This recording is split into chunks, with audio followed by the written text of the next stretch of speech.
Some men find out their wives are cheating from a text message. I found out when I saw my wife's lover buttoning up his shirt at my dinner table. I wasn't supposed to be home.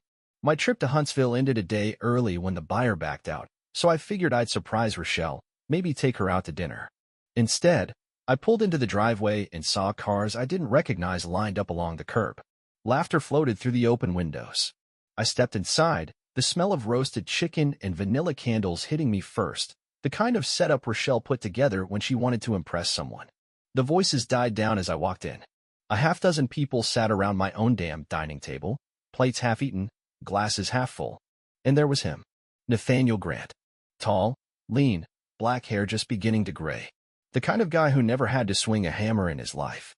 He sat there with the smug ease of a man who had nothing to hide until he saw me. His hand casually moved to his shirt buttons, smoothing the fabric like I wouldn't notice. Rochelle stood from her seat. "Curtis," she said, her voice light, controlled, like she wasn't caught red-handed. "I didn't expect you back tonight." I let the words settle, let my eyes sweep the room. The guests stared at their plates, shifting uncomfortably. Nobody said a damn thing. I pulled out a chair, turned it around, and "Saturday didn't expect to be back," I said. "Guess I should have called ahead, huh?" Nathaniel cleared his throat. "Curtis, I held up a hand. "No need. I get it." I looked at Rochelle. "Do you?" She had the nerve to act indignant. "Curtis, don't make a scene." I laughed. It wasn't funny, but I laughed anyway. "Make a scene?" "Oh, sweetheart, this is the scene." I gestured around. "You threw a dinner party, invited your little spiritual guide here," I said, nodding at Nathaniel, "and let him parade around in my house, at my table, in my wife's bedroom, I assume?" A woman I didn't recognize gasped. Someone muttered, "Jesus." Rochelle's eyes darted around the room. She was good at playing the composed, enlightened woman, but I saw the crack in her mask. "Curtis, you and we haven't been connected in a long time." "Oh, is that what we're calling it now? Lack of connection?" I leaned forward.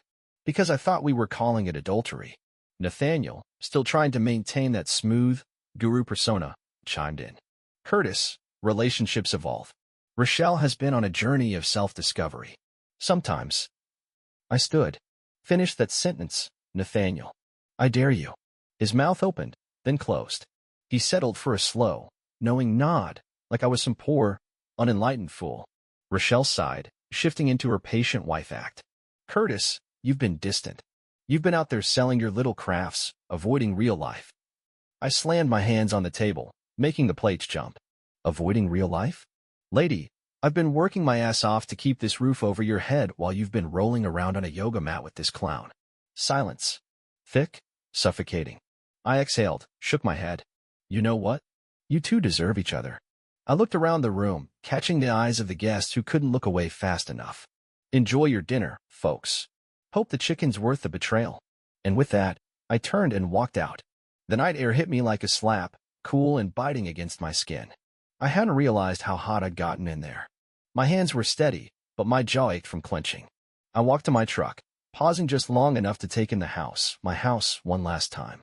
Lights glowing warm through the windows, laughter now hushed, probably waiting for me to be out of earshot before they started whispering. I climbed into the driver's seat, gripping the wheel, knuckles white. Rochelle didn't come after me. She wouldn't. Not because she was scared. No, Rochelle was never scared of me. She just didn't care enough to fight for this, for us. Maybe she never had. The drive back to the house we used to call home felt longer than usual. Every stoplight stretched, every second dragged. I rolled down the window, letting the night rush in, hoping it would clear my head. It didn't. When I pulled into the driveway, I didn't sit there and stew. I walked straight in, past the entryway where we used to line up Ethan's muddy little sneakers, past the kitchen where Rochelle used to hum while she cooked, before she started ordering takeout and pretending she'd made it.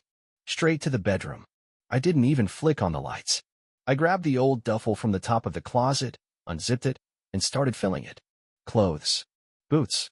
The pocket knife my dad gave me when I turned 18. I didn't need much, just enough to get me to the next town. I yanked the nightstand drawer open and pulled out a stack of letters. Ethan's letters. The ones I never answered, never knew how to answer. My fingers tightened around them for a second before I shoved them into the bag. Footsteps sounded down the hall. Rochelle's voice, soft, careful. "Curtis." I didn't stop packing. A second later, she was in the doorway. She didn't turn on the light either, just stood there in the dim glow from the hall, arms folded over her chest like she was trying to hold herself together. "You're leaving," she said. Not a question. I zipped up the bag. "Yeah." She exhaled through her nose, nodded like she'd already made peace with it. "You don't have to do this tonight." I slung the bag over my shoulder. Funny. That's exactly what I was thinking at dinner. Her jaw tightened. "I didn't want you to find out that way." I laughed, sharp and humorless. "Oh? And what way would have been better? A handwritten note? A spiritual intervention?" I shook my head. "Save it, Rochelle."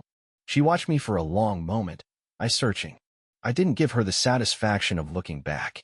"I did love you, you know," she said finally. I scoffed, stepping past her. Could have fooled me. She didn't follow me down the hall. Didn't beg, didn't cry. Maybe she was relieved. Maybe she'd been waiting for this. Hell, maybe I had too. I walked out the front door, threw my bag into the truck, and didn't look back. I drove until the road swallowed the last bit of light from Mason Creek. Didn't know exactly where I was going, only that I wasn't staying. The highway stretched in front of me, dark and endless, the radio playing low enough to be background noise. My hands loosened on the wheel the farther I got, but my mind stayed tight, wound up in everything I should have seen coming. By the time I reached Jefferson Hollow, the gas gauge was dipping low, and my stomach reminded me I hadn't eaten since breakfast. I pulled into a diner off the main strip, the kind of place where the coffee's strong, and the waitress calls you hon whether she likes you or not. The bell over the door jingled as I walked in. A handful of folks sat scattered around, an old couple by the window, a guy in a flannel hunched over a newspaper, and a teenager who looked like he was pretending to study but mostly watching the waitress. She was young, maybe early 20s, dark ponytail, tired eyes. She didn't even glance up from the counter. I slid into a booth.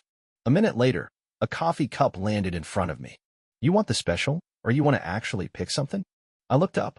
The name tag said Nancy, and she had the expression of a woman who had exactly zero patience for nonsense. "What's the special?"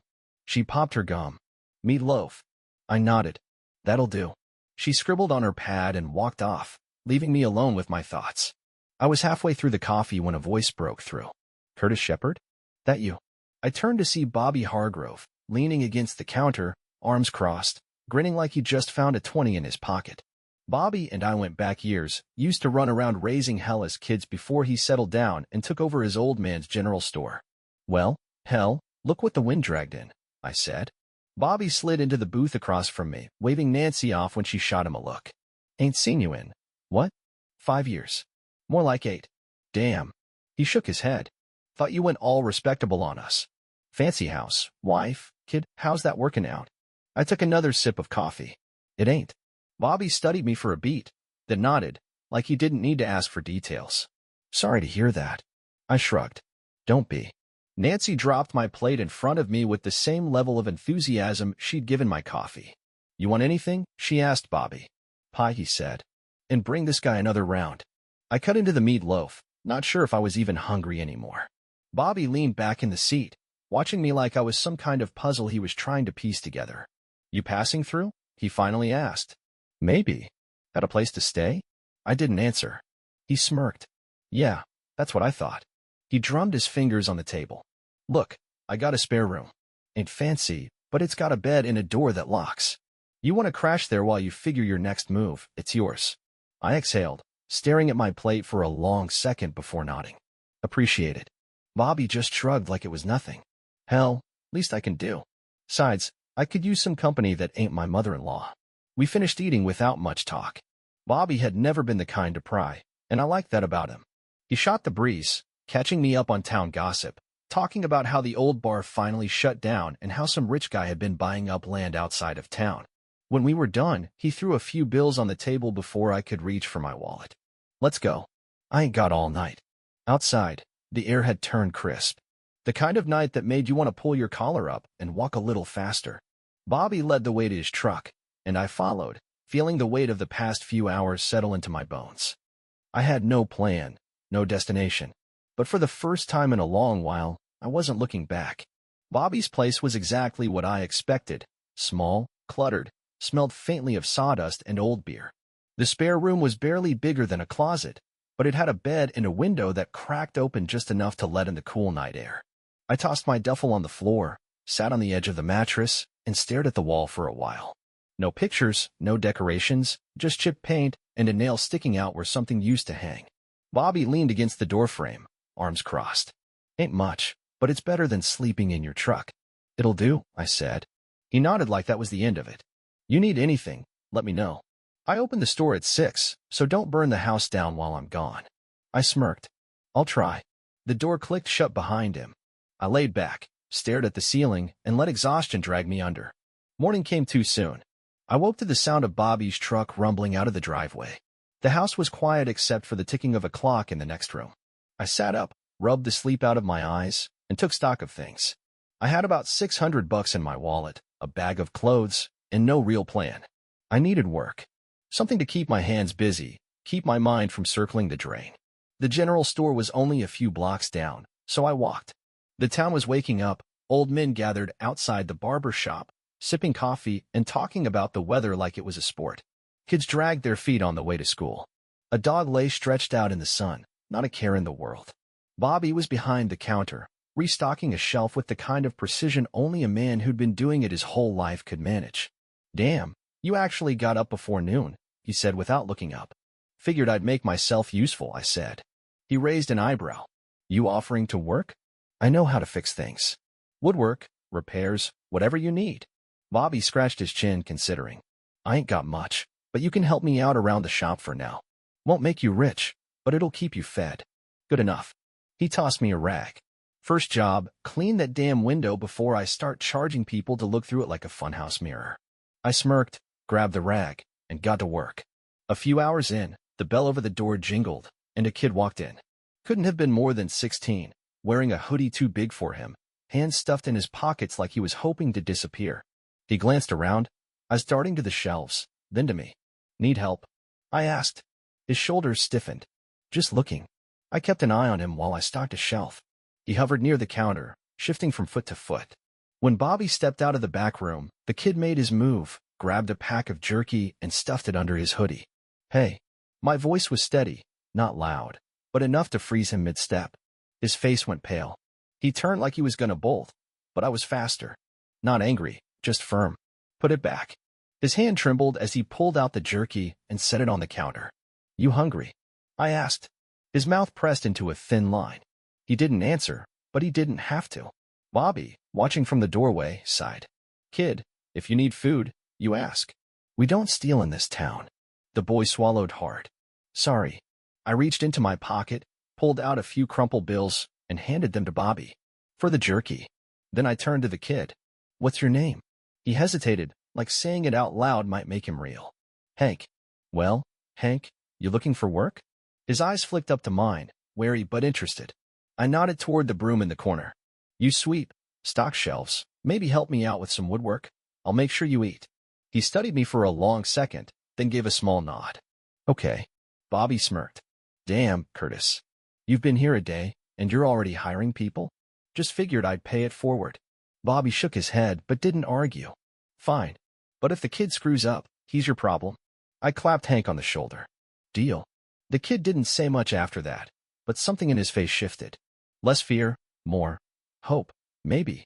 And just like that, I had my first real step forward. Hank showed up the next morning, right on time, hands stuffed in his hoodie pockets like he wasn't sure if this was real or just some kind of test. I handed him the broom without a word, and he got to work without complaint. Kid wasn't lazy, that much was clear. By noon, he'd swept the whole damn store twice, restocked the shelves, and was now wiping down the counter like his life depended on it. Bobby leaned against the register, watching him with an amused look. You planning to buff a hole through that thing, or what? Hank froze, looked at the rag in his hand, and set it down like it had betrayed him. I smirked.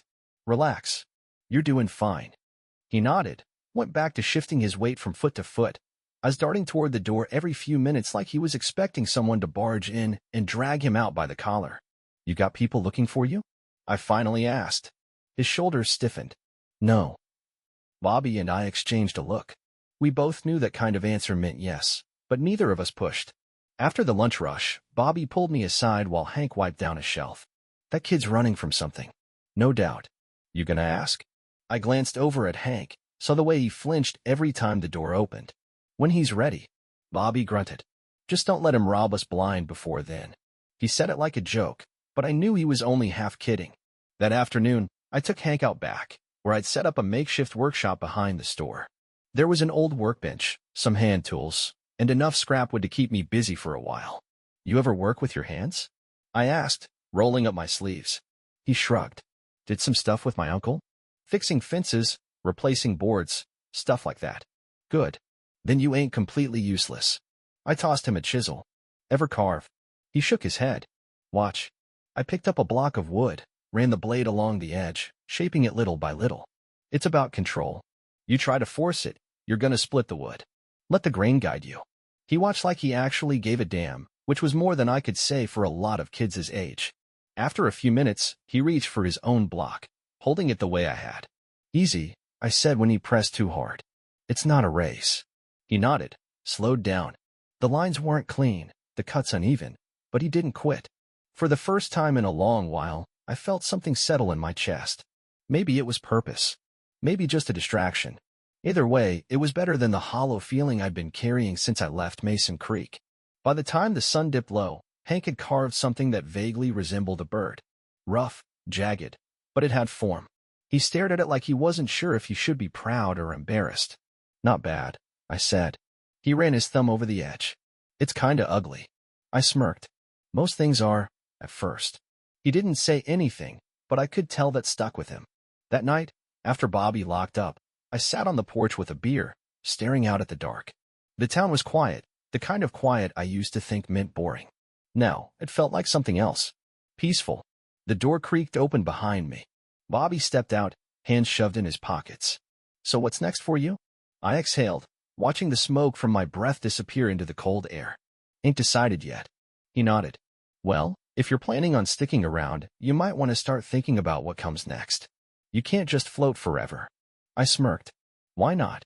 Because eventually, the current's gonna take you somewhere you don't want to be. I tipped the bottle to my lips, let the beer sit there for a second before swallowing. Guess I'll have to steer then. Bobby chuckled, shaking his head. Damn, Curtis. Always gotta learn things the hard way. He wasn't wrong. A week passed. Then two.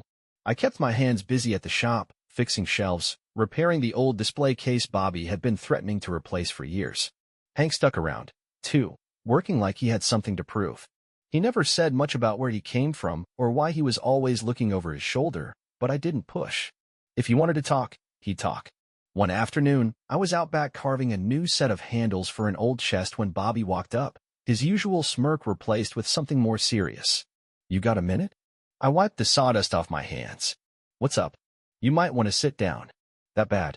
He sighed, pulled out his phone, and held it out. Saw this on the town board this morning. I took the phone, squinted at the screen. It was a post from some local gossip page, Mason Creek Watch, one of those groups where people complained about their neighbors and posted lost dog photos. The headline hit me like a brick.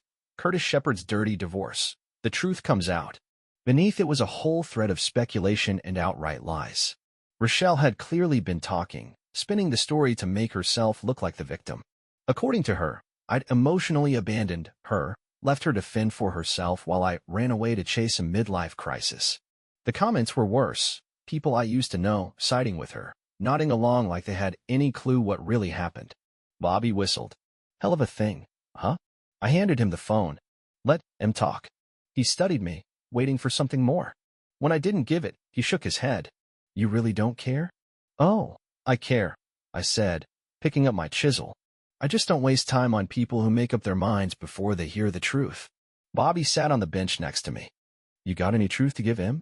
I turned the handle in my hand, running my thumb along the grain. Not to them. He nodded. Let that sit. You thinking about setting the record straight? Or just walking away? I considered that. I could let Rochelle have her version of the story, let her keep playing the part of the enlightened, wronged woman while her yoga instructor whispered affirmations in her ear. Or I could remind people exactly who she was. And I had plenty of reminders. A couple of days later, I drove into Mason Creek. I didn't call ahead, didn't warn anyone. Just pulled into town, parked my truck outside the courthouse, and walked inside like I had nothing to lose. Because I didn't.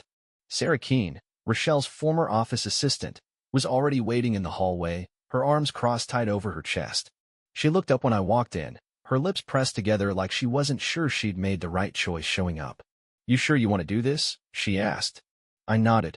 "You." She let out a breath, glanced around like she was expecting Rochelle to come storming in any second. "Yeah." We went into the clerk's office together. It didn't take long. A couple of signatures, a few official copies, and I had exactly what I needed: financial records, property transfers, proof of assets being hidden. All neatly documented, all ready to be made very, very public. Rochelle wanted to play the victim? Fine. Let's see how she liked the other side of the story. I spent the next week making sure the truth got out. A few well-placed letters, a couple of conversations with the right people, and soon enough, the narrative started shifting. The town wasn't as big as Rochelle liked to think. It didn't take much for people to start talking, really talking. By the end of the month, Nathaniel had lost half his clients. Turns out, women didn't trust his spiritual guide, who couldn't keep his hands to himself. Rochelle wasn't doing much better. Her divorce settlement wasn't looking as pretty as she'd hoped, especially once the court caught wind of those relocated assets. One afternoon, I got a call from Ethan. "Dad." His voice was cautious, like he wasn't sure what side of this fight he was supposed to be on. "Hey, kid. I saw the stuff going around online. I waited. I don't know what to think," he admitted. "You don't have to pick sides, son," I said, even though I knew that wasn't true. Silence stretched between us. Finally, he let out a slow breath. "Mom lied to me." That was all he said, but it was enough. We talked for a while, nothing deep, just catching up. He asked where I was, what I was doing. I told him about the shop, about Hank. When I mentioned the kid, Ethan got quiet for a second. "Sounds like you're taking him in," he said. I scratched at the back of my neck. "Not exactly." Ethan chuckled. "Yeah, sure." By the time we hung up, something felt different. Lighter. Maybe the road I'd been on wasn't as empty as I thought. A month later, I loaded up my truck, checked the straps on the crates in the back, and wiped the sweat off my forehead. Hank stood a few feet away, hands stuffed in his pockets, trying to act like he wasn't bothered. "You really leaving?" he asked. I nodded. "Time to move on." He kicked at a rock, staring at the ground. "Figures." I leaned against the truck, arms crossed. "You staying out of trouble?" He smirked. "Define trouble." I narrowed my eyes, and he sighed, dropping the act. "Yeah, I'm good. Bobby's letting me help around the store more. Said he might start paying me regular." I clapped him on the shoulder. "Told you he would." Hank hesitated, then held something out, a small wooden carving, rough around the edges but recognizable. A bird, like the one he first tried to carve weeks ago. "It's for you," he muttered. I turned it over in my hand, feeling the grooves, the imperfections. The kid had learned. I nodded, tucked it in my pocket. "Appreciate it." He rocked back on his heels. "You gonna come back?" I looked out toward the road, the open stretch of highway calling me forward. Maybe. It wasn't a promise, but it wasn't a lie either. By the time I pulled onto the main road, Jefferson Hollow was shrinking in the rear view. Bobby would grumble about me leaving, but he'd get over it. Hank would be fine. He had a place, a purpose. Mason Creek was a different story. Rochelle's affair was old news, but the fallout wasn't. She'd lost the house after the financial records came to light. Nathaniel bailed the moment things got tough. Turns out his deep spiritual connection didn't extend to being broke. As for Ethan, he kept calling. More often than before. No big, dramatic reunion, just small conversations, easy ones.